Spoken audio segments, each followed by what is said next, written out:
ವೀಕ್ಷಕರಿಗೆ welcome back to my YouTube channel Sahyadri garden ಗೆ ಸ್ವಾಗತ ಸುಸ್ವಾಗತ. ಸೊ ತುಂಬಾ ಜನ ವೀಕ್ಷಕರು ನನಗೆ ಕಾಲ್ ಮಾಡಿ ಮೆಸೇಜ್ ಮಾಡಿ ಅಗ್ಲೋನಿಮಾ ಪ್ಲಾಂಟ್ಸ್ ಇಂಡೋರ್ ಅಲ್ಲಿ ಬರುದಿಲ್ಲ, ಸೊ ಸಾಯಿಲ್ ಅಲ್ಲಿ ನೆಟ್ರೆ ಅದು ಸಾಯ್ತದೆ ಅಥವಾ ಕೊಳೆತು ಹೋಗ್ತದೆ ಅಂತ ಹೇಳ್ತಾ ಇದ್ರು. ಸೊ ನರ್ಸರಿಯಲ್ಲಿ ಬರುವಾಗ ನಮ್ಮ ಹತ್ರ ಈ ರೀತಿ ಅಗ್ಲೋನಿಮಾ ಒಳ್ಳೆ ಆಗಿರ್ತದೆ, ಬುಷ್ ಮನೆಗೆ ಕೊಂಡೋದ ನಂತರ ಅದು ಸಾಯ್ತದೆ ಅಂತ ಹೇಳ್ತಾ ಇದ್ರು. ಸೊ ಅವರಿಗೋಸ್ಕರ ಯಾವ ರೀತಿ ಸಾಯಿಲ್ ಅಲ್ಲಿ ಅಗ್ಲೋನಿಮಾವನ್ನು ನೆಡಬೇಕು ಮತ್ತೆ ಯಾವ ರೀತಿ ಅಗ್ಲೋನಿಮಾವನ್ನು ಈ ರೀತಿಯಾಗಿ ಬುಷ್ ಬರುವಂತೆ ನೀವು ಮಾಡ್ಬೇಕು, ಯಾವ ರೀತಿ ಪೋಷಣೆ ಮಾಡ್ಬೇಕು ಅಂತ ಹೇಳಿ ಹೇಳಿಕೊಡ್ತೇನೆ. ಸೊ ನೋಡಿ, ನರ್ಸರಿಯಿಂದ ನೀವು ಯಾವತ್ತು ಅಗ್ಲೋನಿಮಾವನ್ನು ಪರ್ಚೇಸ್ ಮಾಡುವಾಗ ಈ ರೀತಿ ಇರ್ತದೆ ಅಗ್ಲೋನಿಮಾ, ಅದು ಮಣ್ಣಲ್ಲಿ ಇರ್ತದೆ. ಮಣ್ಣಲ್ಲಿರುವಾಗ ಇವುಗಳನ್ನು ನಾವು ಬಿಸಿಲಲ್ಲಿ ಇಡ್ಬೇಕಾಗ್ತದೆ. ಸೊ ಒಂದು 25% ಆದ್ರೂ ಇದಕ್ಕೆ ಬಿಸಿಲು ಬೇಕು, ಈ ರೀತಿಯ ಮಣ್ಣಲ್ಲಿ ಬರುವ ಗಿಡಗಳನ್ನು.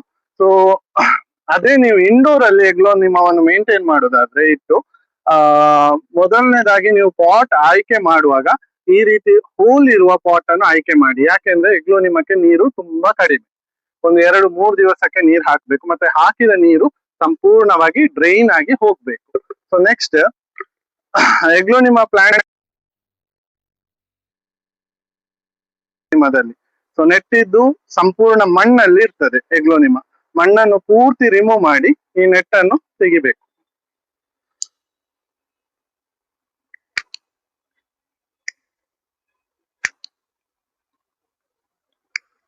ನೋಡಿ, ನಾನು ಈಗ ತಗೊಂಡಿರುವ ಗಿಡ ಆಲ್ರೆಡಿ ಮಣ್ಣಲ್ಲಿ ಇದ್ದು ಅದು ವೀಕ್ ಆಗಿದೆ, ನೀವು ನೋಡ್ಬಹುದು. ಬೇರೆಲ್ಲ ಅಷ್ಟೊಂದು ಹೆಲ್ತಿ ಆಗಿಲ್ಲ. ಸೊ ಇದನ್ನು ಪೂರ್ತಿಯಾಗಿ ನೀವು ತೆಗೀರಿ, ಈ ತರ ತೆಗಿಬೇಕು. ತೆಗೆದ ನಂತರ ಈಗ ಈ ಪಾಟ್ ನಾವೇನ್ ತಗೊಂಡಿದ್ದೇವೆ ಅದರಲ್ಲಿ ಫುಲ್ ಆಗಿ ಹೋಲ್ ಇದೆ. ಸೊ ಇದಕ್ಕೆ ನೀವು ಕೊಕೊನಟ್ ಚಿಪ್ಸ್ ಅಥವಾ ಕೋಕೋಪೀಟ್ ಅನ್ನು ಈ ರೀತಿ ಫಿಲ್ ಮಾಡಿ ಹೋಲ್ಸಿಗೆ, ಯಾಕಂದ್ರೆ ನೀರು ಪೂರ್ತಿಯಾಗಿ ಡ್ರೈನ್ ಆಗಿ ಹೋಗ್ಬೇಕು. ಸೊ ಅದಕ್ಕೆ ನೆಕ್ಸ್ಟ್ ನೋಡಿ, ನಾನು ಸಾಯಿಲ್ ನ ಬಗ್ಗೆ ನಿಮ್ಗೆ ಹೇಳ್ಕೊಡ್ತೇನೆ. ಸೊ ನಾನು ತಗೊಂಡಿರೋದು ಇದು ಸಾಯಿಲ್ ಅಲ್ಲ, ಇದರಲ್ಲಿ ಮಣ್ಣಿಲ್ಲ. ಸೊ ಇದು ಪಾಟಿಂಗ್ ಮಿಕ್ಸರ್. ಸೊ ಇದರಲ್ಲಿ ನಿಮ್ಗೆ ಕ್ಲೇ ಬಾಲ್ಸ್ ಇದೆ. ರೂಟ್ಸ್ ಗೆ ತುಂಬಾ ಗಾಳಿ ಸಿಗ್ಲಿ ಅಥವಾ ಏರ್ ಸರ್ಕ್ಯುಲೇಷನ್ ಗೆ ಕ್ಲೇ ಬಾಲ್ಸ್ ತುಂಬಾ ಮುಖ್ಯ. ಹಾಗೂ ಇದರಲ್ಲಿ ವರ್ಮಿ ಕಾಂಪೋಸ್ಟ್ ಮತ್ತೆ ಕೊಕೊನಟ್ ಚಿಪ್ಸ್ ಮತ್ತೆ ನಾನಿಲ್ಲಿ ಪರ್ಲೈಟ್ ಅನ್ನು ಹಾಕಿರ್ತೇನೆ.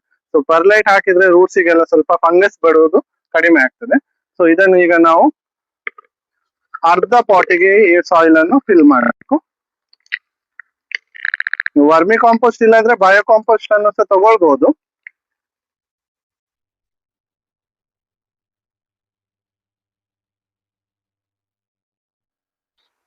ಮಾಡಿದ ನಂತರ ನಾವೇನು ಅಗ್ಲೋನಿಮಾ ತಗೊಂಡಿದ್ದೇವೆ ಅದರ ಬೇರನ್ನು ಈ ಮಣ್ಣಿನ ಒಳಗಡೆ ಇಡಿ.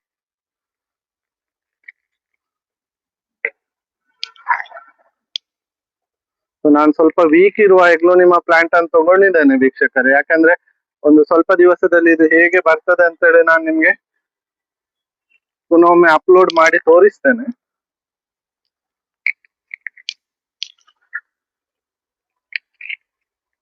ನೆಕ್ಸ್ಟ್ ವಿಡಿಯೋದಲ್ಲಿ ನಾನು ಅಪ್ಡೇಟ್ ಮಾಡಿ ನಿಮ್ಗೆ ವಿಡಿಯೋ ಅಪ್ಲೋಡ್ ಮಾಡುವಾಗ ಅದರಲ್ಲಿ ನೀವು ನೋಡ್ಬೋದು. ಸೊ ಈ ರೀತಿ ನೋಡಿ, ಈಗ ಇದು ನೀರು ಹಾಕಿದ್ರೆ ಸಂಪೂರ್ಣವಾಗಿ ನೀರು ಡ್ರೈನ್ ಆಗಿ ಹೋಗ್ತದೆ. ಇದರಲ್ಲಿ ಯಾವುದೇ ರೀತಿ ಎಲ್ಲೂ ಇದು ಕೊಳೆಯುವ ಚಾನ್ಸಸ್ ಇರುವುದಿಲ್ಲ, ಯಾಕಂದ್ರೆ ನೀರು ಹೆಚ್ಚಾಗಿ ನಿಲ್ಲುವುದಿಲ್ಲ ಅಂತ ಹೇಳಿ. ಸೊ ಅದೇ ನೀವು ಈ ರೀತಿಯ ಸಾಯಿಲ್ ಅಲ್ಲಿ ನೀವು ಎಲ್ಲಿಯಾದ್ರೂ ಪ್ಲಾಂಟಿಂಗ್ ಮಾಡಿ ಇಟ್ರೆ, ಸೊ ಈ ಅಗ್ಲೋನಿಮಾ ನಿಮ್ಗೆ ಒಂದು 4 to 6 ಮಂತ್ ಆಗುವಾಗ ಹೀಗೆ ಬರ್ತದೆ. ಸೊ ಈಗ ನಾನು ಇದರಲ್ಲಿ ಯೂಸ್ ಮಾಡಿರುವ ಸಾಯಿಲ್ ಅನ್ನು ಸಹ ನಿಮಗೆ ತೋರಿಸ್ತೇನೆ, ನೋಡ್ಬೋದು ನೀವು. ಸೊ ನೋಡಿ, ಇದರಲ್ಲಿ ಪಾಟ್ ನೋಡಿ, ಇದರಲ್ಲಿ ಸಹ ನೀರಿಲ್ಲ, ಸಂಪೂರ್ಣವಾಗಿ ಡ್ರೈನ್ ಆಗಿ ಹೋಗುವಂತ ಪಾಟ್ ಇದು. ಸೊ ನಂತರ ಇದರ ಬೇರುಗಳನ್ನು ನೀವು ನೋಡ್ಬೋದು,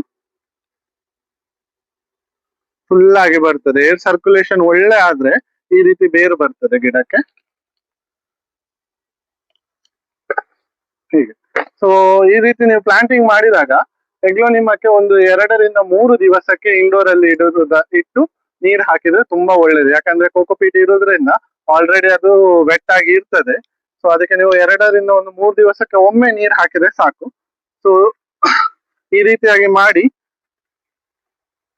ರೂಟ್ಸ್ ಎಲ್ಲ ಒಳ್ಳೆ ಬಂದು ಅಗ್ಲೋನಿಮಾ ಈ ರೀತಿ ಬರ್ತದೆ. ನಿಮ್ದು ಇಂಡೋರ್ ಅಲ್ಲಿ ಇಡ್ಬೋದು. ಸೊ ನೀವು ಸೆಮಿ ಶೇಡ್ ಅಲ್ಲಿ ಇಟ್ಟು ಮೇಂಟೈನ್ಸ್ ಇದನ್ನು ಮಾಡಬಹುದು. ಇದೇ ರೀತಿ ಗಿಡಗಳನ್ನು ಮೇಂಟೈನ್ ಮಾಡುವ ಇನ್ನಷ್ಟು ಮಾಹಿತಿಯೊಂದಿಗೆ ನಿಮ್ಮ ಮುಂದೆ ಬರ್ತೇನೆ. So till then, thank you for watching. Happy gardening.